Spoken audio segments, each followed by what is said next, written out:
ahead, guys. Cancer is the uncontrolled growth of new cells and can affect any cells in the body. And normal cells will grow, divide, and die, but cancer cells do not stop and they continue to grow. So this can lead to tumors which are either benign or malignant, and malignant tumors take over normal tissue and spread to other parts of the body, while normal cells will stop growing, but cancer cells don't, and they continue. Normal cells signal themselves to be repaired or destroyed, and the p53 gene works to make this decision. And if that gene's mutated, then older damaged cells that should be destroyed are allowed to reproduce, and that leads to tumors, and cancer cells are immature and may not function like normal cells do. So radiation and chemical damage to cells cause mutations in the cell's DNA. The source of the initial mutation is called the initiating agent, as it is typically the first step towards cancer. Two major examples of initiating agents are UV rays and tobacco smoke. After cancer has been formed, the spread can be sped up by agents called tumor promoters. Hormones, particularly estrogens, are the most prolific tumor promoters. The first step in diagnosing a patient with cancer is to obtain a medical history. This will tell the doctors the patient's family history of cancer and inform them of the patient's chances of developing cancer. After examining medical history, oftentimes the next step is to run tests of blood, urine, bones, or other body parts to look for specific markers that could point to cancer. The results of a test alone are not enough to diagnose a patient with cancer. One of the major methods for diagnosing cancer is by using imaging technology. Examples of this include CT scan, nuclear scan, MRI, X-ray, and more. CT scan works by taking a detailed picture of the organs in question and using contrast to ensure a clearer picture.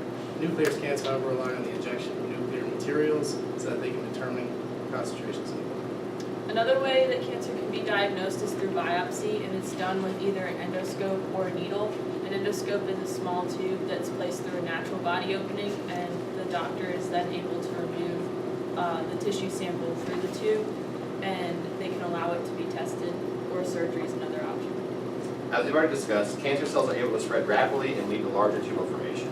This is because mutations in cell DNA allow the cancer cells to ignore signals from the body, including signals meant to destroy the cells.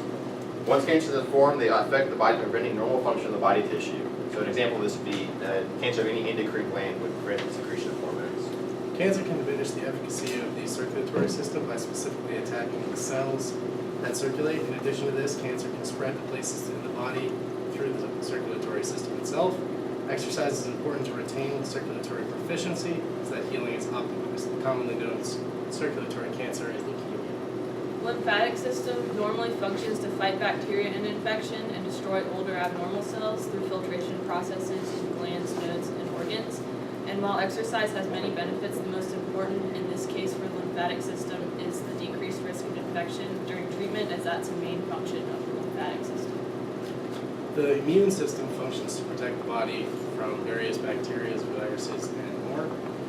Exercise is associated in improving immunity and the ability to fight illnesses.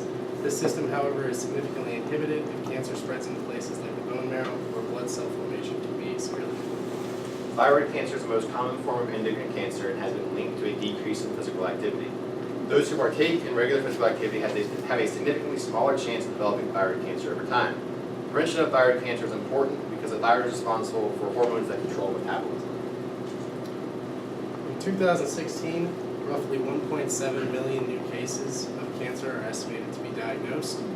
Recent studies show about 450 out of every 100,000 men and women will be diagnosed. It is estimated that in 2014, about 16,000 children and adolescents, in addition, were diagnosed. In 2016, it is estimated that 600,000 cancer patients will die from the disease. Mortality has been shown to be higher in men than women by about 50 out of 100,000 people. Fortunately, there has been a decrease in trend in mortality for all men, women, and children. Cancer treatment normally consists of a combined approach in order to get rid of the cancer most effectively. The two most common treatments used in conjunction with each other are surgery and chemotherapy. Surgery is as simple as it sounds, involving physically removing the tumor. Chemotherapy is the use of pharmaceutical drugs to stop or slow the growth of cancer cells. Radiation therapy is the next most common form of cancer treatment, whereby radiation is used to target and kill cancer cells. When surgery is not an option or more effective treatment is needed, there are a number of other options. The most common of these techniques is immunotherapy, where the immune system is bolstered to help the body fight the cancer. Other treatment options include targeting the mechanism where cancer cells grow and divide, hormone therapy to prevent the growth of cancers, and stem cell therapy can be used to help the body recover from other cancer treatments. About 25% of cancer is caused by obesity and a sedentary lifestyle. This increases cancer risk by increasing estrogen and testosterone, causing hyperinsulinemia and insulin resistance, increasing inflammation, and decreasing immune function.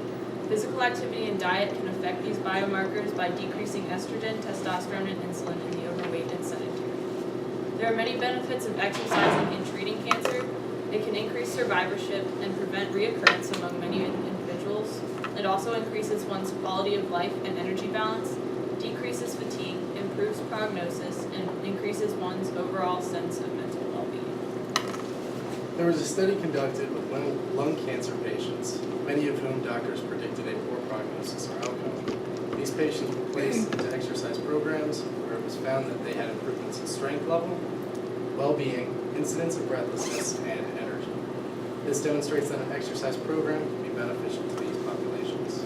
Another study was done with 204 breast cancer patients who were divided into two groups, exercise and no exercise, and they measured fatigue over the course of treatment and found that exercise started early in treatment had a positive impact on fatigue. This was achieved through 2 aerobic and resistance training sessions per week for 60 minutes. It also provided a sense of social support among a group of people who could relate to each other. Prostate cancer is the most common non-cutaneous cancer in men. Patients can expect to live years after diagnosis with proper androgen deprivation treatment. Cancer and treatment side effects can increase morbidity in these men. One study found that playing recreational football regularly can increase lean body mass lost due to androgen deprivation and improve quality of life to increase survivorship in these men. Sources.